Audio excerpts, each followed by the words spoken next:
Support mastery has been selected. But overall, nothing too exciting just yet. Fnatic going for a slow invade. We'll see how this pans out. We'll see if this is actually going to secure anything, because with that Zyra line snare, may be powerful, but Better may be in trouble. Flashes immediately. Really, really nicely done. Unfortunately, N-rated was a little bit far away, so he couldn't get himself into a position where he could actually lock somebody up. And yeah, early flash on Lulu. In the next 3 minutes, if they do decide to go a little bit aggressive, that Vayne and Zyra combination maybe going to be able to do something. Boots, pots, reigning supreme. No ward from Zyra actually. How much gold is in hand? Only 15, so that's interesting. No ward. Opting to go boots, pots. Over on the flip side, Babetta rocking 4 sight wards, which is an extremely high number at this early stage in the game. So I'm going to keep a close eye on the matchup. I do have my stream open on the side, so I just want to check if anybody is getting a little bit of lag. Please let me know, because I am listening to everybody. If the video is lagging but the audio is not, unfortunately that is coming from owned, so just keep that in mind. So, Fnatic starting off, and it looks like they're going to do a lane swap, so it's going to be Zyra and Vayne up top against Olaf, and they're going to leave Shen to solo against Ezreal and Lulu. Now that's not too bad, because he's going to be able to just use that shadow dash to put some distance between himself and Lulu if he does get slowed. And of course, having that faint damage shield, it'll help him out just a little bit. But we'll see how it plays out, how this lane swap works, because of course what we need to keep our eyes on is the farm and which carry is going to get more fed. If they allow Vayne time to farm items, to get CS, and to build, Phantom or IE or something early, it's definitely going to play into their favor. So as Duke's a Mystic Shot, but he's already lost a third of his HP just from a very, very gentle invade. Morden forced backwards. Cyanide and Orated on a little bit of an invade. And a very aggressive start from Fnatic early on. They've played, they played their hand, they've gone for the invade, they put an early ward down on blue, so they knew when Morden was heading for his red.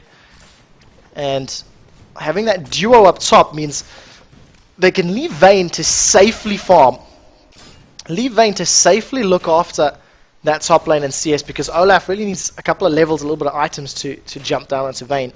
And of course you can just use Condemn, knock him back, tumble to roll away, knock him back and carry on with her usual self. So early game advantage, Vayne 21, Ezreal 15 already. And in the top lane, this may be a very low level dive. Ghost comes out, Samux level 2, going to carry on chasing. 1, 2 procs of Silver Bolts. First blood goes to Xin'Zhao. And a very, very nice 3.5 minute first blood to Fnatic. Could we potentially something similar on this bottom lane? Babetta and Blitz X doing so much damage to this tower. With that massive, massive creep wave. Turns Soaz into a little critter. How's he doing CS-wise? 7-5. 7-5. So that's an interesting one. Oh, huge damage from the tower. 2 tower hits. Is Ignite available? It is. So maybe a Vorpal Blade plus Key Strike, if it was enough, could put Blitz in trouble. Although he does have Cleanse, so he'll be able to just cleanse himself out of it and get away with that one. So early advantage to Fnatic. First blood was picked up by Xin'Zhao. Luckily that didn't go to Vayne. And Vayne started her snowball. It would definitely have played into her favor already. And with a little bit of luck, maybe, Panky will be jumping into us. Jumping into cast later. Although I know I say that, but it's a bit rude, because in order for Panky to join us, it means that Curse have to lose, unfortunately. But Panky and I, we will be doing DreamHack Winter. And we'll see both of these teams, both Fnatic and Giants, taking place at the DreamHack event. So I'm definitely looking forward to that one. You see Zen playing a little bit aggressive. He's got the blue buff. He's coming now in towards this bottom lane. So let's see how this plays out. Shen has decided to dive. Babetta, Ignite is now down. Going to carry on chasing. Ignite return onto Soaz. Zen, 3-charge strike. 1, 2, third hit's going to knock Babetta up in the air. He tries to get the Glitterlance out, but the Vorpal Blade actually picks up the final hit. And Fnatic with a very early 2-0 and a very, very nice start to this matchup. This is a best of 1, so whoever loses is going to be out, unfortunately. In the middle lane, Peke. Cleanse has been used, but Ignite has not been from Exeter. So Peke got a bit aggressive, and he's decided to actually burn, or he's been forced to burn that Cleanse. Going to carry on running. Still has Flash available. Very nice Duke. Waits for the Rupture. We're going to see Exeter coming forward. He's got to be careful, but Peke with no mana means he can safely ignore that Tango Twisted Fate. And unfortunately for Giants, no reply kill onto Peke, and Fnatic find themselves 1,000 gold up at the 6-minute mark. CS-wise, 12 on Shen to the 13 on Olaf, but Shen does have a kill to his name, so he does have that additional gold. Vayne 41, Ezreal 43. Double Dorans and Boots across the board. That is a damage proc. Lulu goes very low. Got caught out. Did we see any Ignite being burned? Yeah, and Rated actually burned his Ignite for that one. So they tried to go quick onto Babetta, and unfortunately couldn't close out the kill. So, lanes have now done a bit of a swap. We see Olaf and Shen in the bottom lane, and we see the carries and supports up in the top lane. Unfortunately, this is very overextended for Ezreal. And Rated goes aggressive.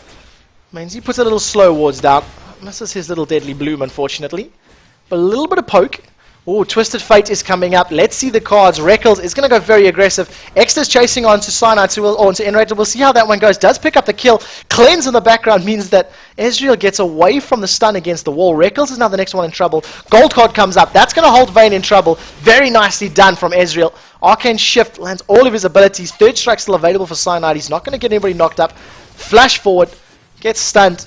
Closer to tower range, and he gets away with his life. So a quick 2-0 exchange. Twisted Fate picks one, and Ezreal picks up the second. So a nice return play from Giants. They didn't lose too much faith. They didn't lose too much positioning or anything early on. Oh, look at this. Xin going very aggressive. Stangenite comes up from Shen, and now Orianna joins the party as well. Peke has decided he wanted to go for one player. Now turned over to Babetta. Flash, Shadow Dash, Taunt, Stun, Attack. Where is the shockwave from Peke? He decides not to use the ultimate, and they allow him to pick up the kill. So once again, an immediate reply from Fnatic, and they pick another one up for their cause. So 3-2 up. They keep a small lead. They still keep a small gold advantage, and luckily for us, we've had a fairly aggressive game already, and it's always more fun to cast these matches than the slower farm fests. RaidCall has decided to go into this bottom lane, so a very clear call from Fnatic saying, look, we're going to do this dive top, we're going to put this pressure up on the top lane. So, RaidCall, you head bottom. The thing that's a bit strange here is Zyra is still up top.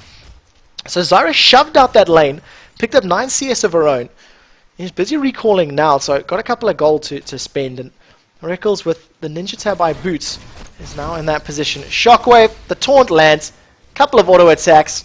Are we going to see the ultimate had already actually been used, and yet another kill to Fnatic, just a little too easy. Peke set that one up. They're allowing Enrated to push, and this is a very aggressive play from the Fnatic players. Pentakill Olaf. That's actually, believe it or not, the first time I've seen this skin in game. RaidCall now, he's going to be farming up this bottom lane. Shen, 10 CS behind, but 2 kills and an assist. And he's got the Heart of Gold taking over. And a very early dragon. 9 minutes 10. There's no wards, no vision here from Giants, so they have no idea that this is going on. And they're going to pick that one up. So, a very good start to this match by Fnatic. And what are the Giants going to do? In terms of team compositions, they all scale fairly well. Ezreal is going to get better and better. Olaf is going to get better and better. Cho'Gath is going to get better and better. And of course, Twisted Fate and the power that he offers in terms of split pushing, in terms of damage, mobility. It's going to play into their favor, and it's going to help, especially when you consider that they could potentially have Twisted Fate countering that split push potential of Shen or something like that. So, you know, they're not out of the game yet, but they need to stop giving away these kills. They need to stop giving away these advantages and hold Fnatic in place a little bit. Snake comes up from Enrated, and she is maxing first as well, actually, grasping roots. And take a look at this now. We see Morden coming in, red buff. Glitterlance lands onto RaidCall. Twisted Fate comes in with Destiny. A flash from RaidCall go out. There comes a Stranglethorns. Manages to knock up 3. Vayne manages to get 1 with the Condemn and another auto attack. Going to carry on chasing. The true damage comes out. RaidCall is trying to chase. Can Pekka get in there though? That's the question. A good Shockwave may be able to pick up that PH, but it's on cooldown. It's not available just yet. Or he decides not to use it. Rupture comes out. That misses as well. Not enough mana from Pekka. And Giants pick up a kill and a tower, and they do trade 1. They lost their AP mid in exchange for a support. Not necessarily the best, but it is the first tower of the game, so not too bad. Over in the background now, Pekka and Cyanide thinking about chasing. Shockwave and defense comes out. Dissonance and defense rather, for that movement speed. But unfortunately Cyanide can't get in range for his audacious charge. Have a quick look how each of these champions are actually maxing their abilities. RaidCall is deciding to go 4 points into Silver Bolts. Orianna deciding to max out Command Attack over Dissonance. So that's a slightly different one. Let's have a look at Soaz. Pretty standard. He's maxing his Vorpal Blade, followed by Shadow Dash. But better. Going to try to catch up. If they can get a slow, maybe. The Glitterlance does actually land. Now, we can see coming in from the rear is Xin'Zhao. Xin onto Cho'Gath. This could turn out badly for him. 3 versus 2, so got to be very careful. Cyanide is considering 1, 2, third attack. Now Shen has joined the party with Stanch United. That's going to knock Morden up into the air. Vorpal Blade comes out, waiting for the Shadow Dash. Is it going to be enough time for the silence though? Unfortunately not. Now we're going to see Soaz, they consider the dive. They're actually thinking about it, but decide against it. Very, very nice play from Fnatic. Coordinated calls working together, but they just did not secure that kill. And actually a very nice silence from Morden. You have to give credit to how Cho'Gath played that particular matchup. You know, he managed to put himself in a position where he could apply the silence. There was no taunt. There was no flash taunt that could come out from Shen. And they got to safety. So very, very nice play. But this is a very different Fnatic that we're used to seeing. They're a lot more aggressive.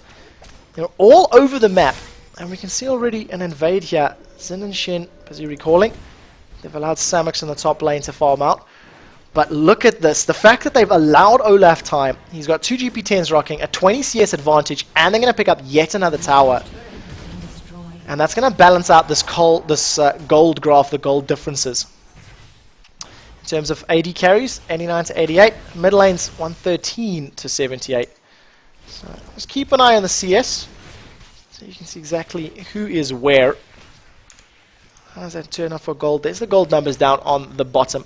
According to a couple of the guys in chat, apparently 9 to 3 for M5. They are super in the head. Destiny comes out from Exta. Gold card goes down. Stranglethorns come out.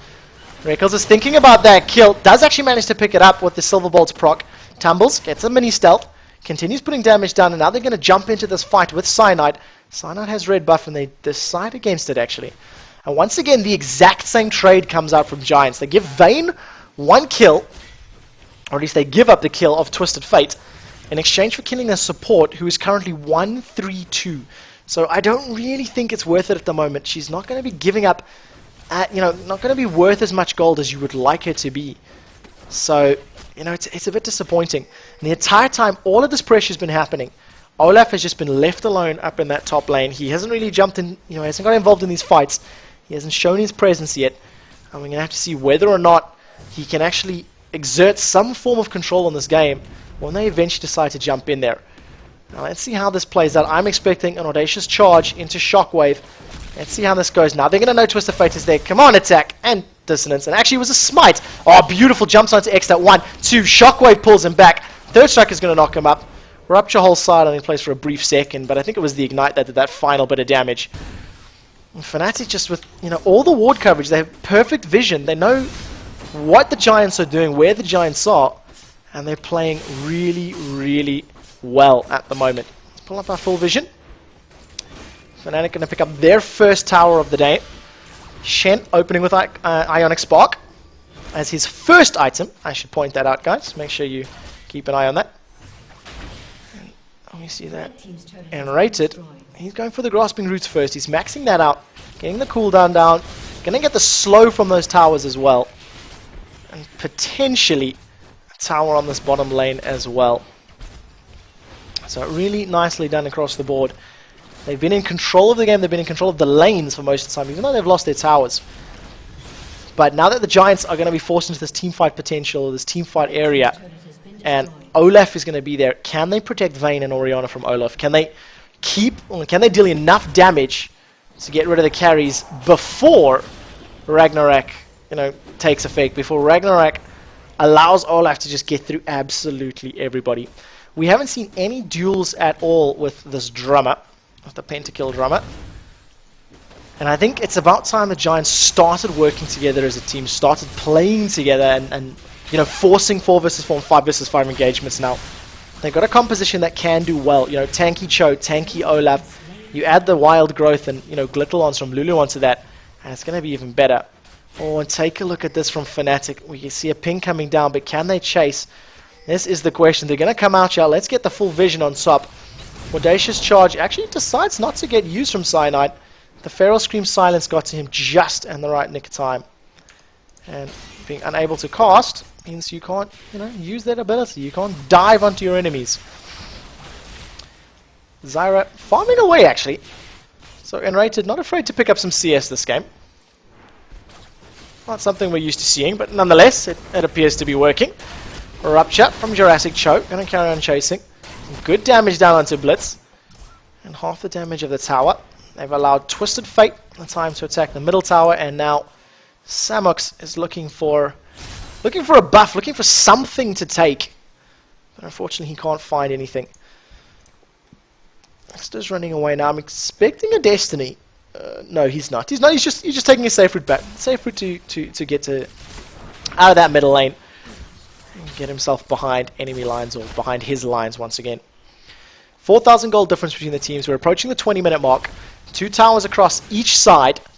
Morden avoids those grasping roots. Gets himself to safety. And now we see Fnatic just on this very, very hard, push focus. They've got the buffs, they've got the towers. They're getting to the point they're just farming themselves into this game. They've made a couple of very, very nice plays in terms of champion dives with the use of Stand United and picked up a couple of kills, but the game is stalled now. The game is slowed down, and this plays into Giants' favor. Giants need to take advantage of the slower pace. They need to actually pick up some farm, pick up some gold, and bring themselves back into this. Vayne has finished a Phantom Dancer, but Ezreal is getting relatively close to his Trinity Force. He's got enough gold for the Zeal, a couple hundred more, and he's going to be able to finish that Trinity Force. Destiny comes out, gold card down. Samox is going to carry on chasing, misses the undertow. Now Stand United. Are they going to chase? In fact, no. Shockwave comes down. Shadow Dash Taunt doesn't manage to catch anybody. Wild Growth into Twisted Fate. That was a desperate play from Giants, one that they needed to make, and unfortunately they did not. So Fnatic get away with their lives. They also save the tower. Rupture goes down. That doesn't manage to catch anybody, but Cleanse, Flash, and Shockwave is all burnt for Orianna. So a very nice sequence. If the Giants decide to push another team fight, that's a very, very big ultimate, which is no longer available for the next... what's the cooldown on that? It's 1.5 minutes, so it'll be available soon enough. But the Flash and the Cleanse, the land a Rupture, land that Feral, and all of a sudden, that's one dead Peke. So I very much like this play. I like what I'm seeing. I believe as well, I stand to be correct on this. Somebody in chat help me out, but didn't the Giants qualify for IEM Cologne as well? I believe they're in there along with Fnatic and Eclipsia. Eclipsia defeated Moscow 5 actually. I'm secretly hoping for a Moscow 5 versus Eclipsia semi-final to see how that game plays out. And that will be a best of 3, guys. The semi-final, the next round. So just keep that in mind. So, vision-wise, Fnatic, a couple of wards and some seedlings up and around near the Baron area. On the flip side, Giants, very little happening at the moment. They do have an Oracles on Morden, but Morden not really doing all that great. 002, 88 CS. He's got the double GP10s ticking over. Oracles over on Xin is available there as well. So just keeping an eye on this. Alright, 7-4 up. Blue buff has now been collected. Olaf versus Xin. The game's slowed down. The game's hit this tentative pace. Giants are scared to move. Giants are worried to push anywhere or to overcommit somewhere, and especially when you consider that you've got Vayne that can chase you. It's difficult to outrun a Vayne. You've got Stand United from Shen that can jump in on absolutely anybody. and also a Xin'Zhao who's got the ability to knock you up, dive onto you, etc. It's precarious placement for this team. 20 minutes has officially gone by. The gold has stalled at 3,000. It has not gone further than this 3 or this 4,000 bracket, and they are holding themselves in place. If they can make another play like they did earlier, where they tried to dive onto Peke, using the Destiny, using the Wild Growth, you know, Olaf coming in, if he landed the undertow, that slow may actually have been enough. Taunt lands onto it. Reckles uses the ultimate. Hunter in the Night is now going 1, 2, 3 procs. Tumble will be available soon, and you have to feel that Samix is going to go down from that pressure. It took a long time to go down, but eventually he did. And Rated does land the Grasping Roots through the wall, but it's not going to be enough to pick up the kill. And the tower is now going to be taken down. So 3 towers to 2. Fnatic have now extended the gold lead. They have also picked up some kills. So there we go. It's MYM, Fnatic, and Eclipsia qualified for IEM Cologne. Thank you for correcting me there for IAM, something like that. That is down in Cologne. Destiny is available for Exeter, but if he gets interrupted casting it, it's not going to matter. Peke is coming in from above. You can see how this plays out. Stun card goes down. Very nicely done. Does he have the time? Shadow Dash taunts. Attack. Shockwave. Auto attack. And Peke picks up that kill. In the middle lane, Enrated was almost able to solo Ezreal, who's a little bit low there as well. And you just got to feel that the game right now, it's in Fnatic's favor in a very, very strong way. So they're holding themselves in this. You know, they've taken control of it. Interesting. Take a look at that build actually from BlitzX version 2. He hasn't put a single point into Essence Flux. Now, admittedly, it no longer reduces the attack speed of your opponents, so it is somewhat less valuable. However, interesting that, you know, it's safe farm, the attack speed buff would play into Olaf's favor, a little bit into Cho'Gath as well, especially with those Vorpal spikes of his. So, yeah, a little bit strange. Another dragon to Fnatic, so that's 3 dragons without reply, in additional to, you know, in conjunction with an additional turret. The amount of gold is just so much higher, and I believe I'm being told that alternate attacks have already defeated Curse in the other quarterfinal. Now Ragnarok is about to run out of time. Samux is in a little bit of trouble. He's got that Sunfire Cape ticking, so that's definitely going to play out, at least in terms of some defense. Going to try keep an eye on the HP bars here. Cho'Gath getting away to safety. Stun goes up, manages to actually stun Twist of Fate, but not against the tree line they were hoping. Now the Shockwave comes down, that actually misses. Let's take a look down on the bottom line. And Rate is trying to get to safety. A flash from Blitz, he manages to get one. Arcane Shift is not available, taunts it up, immediately cleanses it away. The true shot, or the true damage from Zyra does actually come down. And now they're going to carry on chasing. So that was a good kill there. The question is it enough? They've lost a lot of HP, potentially going to lose this middle lane tower, and now also this bottom lane tower, although there's not a lot of creeps there, so, you know, that may not actually go in their favor. But I mean, it's just so much damage from the Fnatic roster that once they do jump onto somebody, it's very, very difficult to get away from that. Taking a quick look at that, 16-7, according to XGuzAx. That's 16-7. Moscow 5 versus the Midgets. And that means potentially we'll be watching a Moscow 5 semi-final. That's who I would like to see. And it just depends on how these games play out. I'm going to quickly have a look at my chat to see how the rest of the game. That is correct. So, alternate attacks have actually picked up their victory, their first match. Eclipsia have in fact lost their game as well. So, let's go M5 versus IWC. It's going to be I1 Cookie versus Moscow 5 for the first semi-final, and potentially Fnatic versus alternate attacks once Fnatic actually close this game out. Flash from Reckles to pick up that kill. Now on the bottom lane, Soaz wants to catch one onto BlitzX. I think Peke may be able to run in. Attack, Shockwave Dissonance. That's going to be enough to pick up that kill. And as we see, I'm just checking for updates, guys. So, semi-final number 1, I1 Cookie versus Moscow 5. I'm going to ask Fnatic Harry, just to let them know not to start that game without me. And the winner of this game earns the right to challenge alternate attacks in semi-final number 2. Both games are going to be best of 3, so we will be jumping back and forth between them to see who, who's victorious, and how the time goes between the different games. 2-0-4 on Shen, 4-0-1 on Peke's Orianna. It's just been a a game of control. So as Vorpal Blade, Key Strike, lands a couple of auto attacks, is going to land, and just so much damage. You know, he does get a stun from his troubles, I believe that was, or at least a snare. Gold card. That just wasn't enough. True Shot Barrage comes out and hits absolutely nobody, I'm afraid. Now, Babetta, and the surrender comes out. So Giants calling it a day, conceding the victory. And you know what? Unfortunately, Fnatic were just a little too far ahead. So, ladies and gentlemen, I'm going to quickly pull up the bracket. Here is the final game scores. As you can see, Fnatic just really in control of that game from the 3.5-minute first blood the whole way to the end of that matchup. And unfortunately, Giants just fell too far behind. I think this should be updated, so I'm going to do a quick refresh on the matchup. You can see it's I Want Cookie versus Moscow 5, Fnatic versus Alternate. I believe we're going to do the Moscow 5 game, as I Want Cookie have defeated